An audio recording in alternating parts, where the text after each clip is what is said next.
సంతానలేమి సమస్యకు చక్కటి పరిష్కారం చూపిస్తున్న Riya fertility test baby centre CN hospital Kurnool.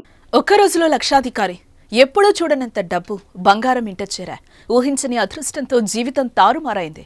ఒకే ఒక వజ్రం మొత్తం కష్టాల్ని తీర్చేస్తుంది. కర్నూలు జిల్లాలో మరో వ్యక్తికి విలువైన వజ్రం దొరక్క అది భారీ ధరకు అమ్ముడైంది.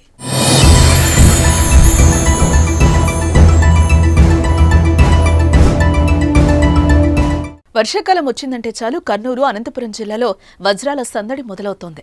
స్థానికులతో పాటు సుదూర ప్రాంతాల నుంచి జనాలొచ్చి వజ్రాల కోసం అన్వేషిస్తారు. కర్నూలు జిల్లా తుగ్గలి, మద్దికెర మండలాల్లోని తుగ్గలి, జొన్నగిరి, పెరవల్లి, పగిడిరాయి, కొత్తపల్లి, మద్దికెర, అగ్రహారం, హంప, ఎడవలి గ్రామాల్లో ఎక్కువగా వెతుకులాట ప్రారంభిస్తారు. ఈ ఏడాది కూడా మే నెల నుంచే వజ్రాల కోసం వేట మొదలైంది. వర్షాలు పడగానే రైతులు, కూలీలు వజ్రాల కోసం గాలింపు మొదలుపెట్టారు. ఈ అన్వేషణలో ఇప్పటి వరకు 41 వజ్రాలు దొరికాయి. వారంతా లక్షాధికారులుగా మారిపోయారు. తాజాగా ఈ సీజన్లో 42వ వజ్రం కూడా దొరికింది.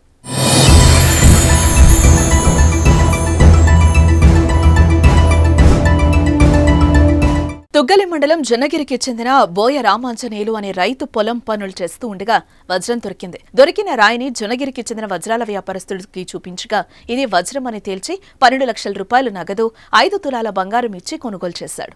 దీంతో అతడి ఆనందానికి అవధులు లేకుండా పోయాయి. రామాంజనేయులు అతని సోదరుడు శేఖర్తో కలిసి తనకున్న 2 ఎకరాల పొలంలో పనులు చేసుకుంటూ జీవనం సాగిస్తున్నారు. పొలంలో పనులు లేనప్పుడు డ్రైవర్లుగా పనిచేసేవారు. అలాంటి రామాంజనేయులకు ఒకే వజ్రం దొరికి 12 లక్షలతో పాటు బంగారం కూడా ఇంటికి రావడంతో ఆనందంతో ఉబ్బితబ్బిబ్బైపోతున్నారు.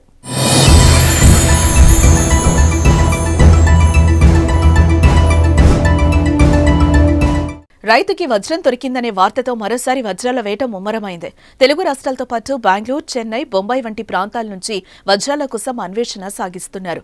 దొరికిన వజ్రాలను కొనేందుకు గుత్తి, జొన్నగిరి, పెరవలి గ్రామాలకు చెందిన వజ్రాల వ్యాపారులు సిద్ధంగా ఉంటారు. అయితే దొరికిన వజ్రాలు ఎంత విలువ చేస్తాయో వజ్రాలు దొరికిన వారికి అవగాహన లేకపోవడంతో వజ్రాల వ్యాపారస్తులు ప్రజలను మోసం చేస్తూ ఎక్కువ విలువ చేసే వజ్రాలు తక్కువగా కొనుగోలు చేస్తున్నారన్న ఆరోపణలు కూడా ఉన్నాయి.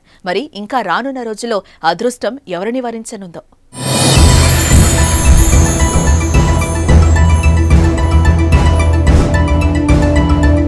మేము వజ్రాల వేట కోసం వచ్చినాం. వజ్రాలు ఎలా దొరుకుతాయంటే మేము చదువుకున్న కొన్ని పుస్తకాల్లోనూ, కొన్ని యూట్యూబ్ ఛానల్లోనూ అన్ని చూసి విన్నాము.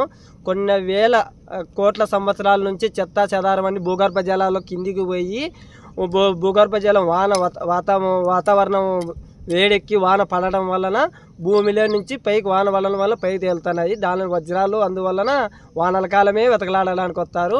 అదిగాక జొన్నగిరి అంటే యాక్చువల్గా జొన్నగిరి కాదు, స్వర్ణగిరి అంటారు. శ్రీకృష్ణదేవరాయలు పరిపాలించినది.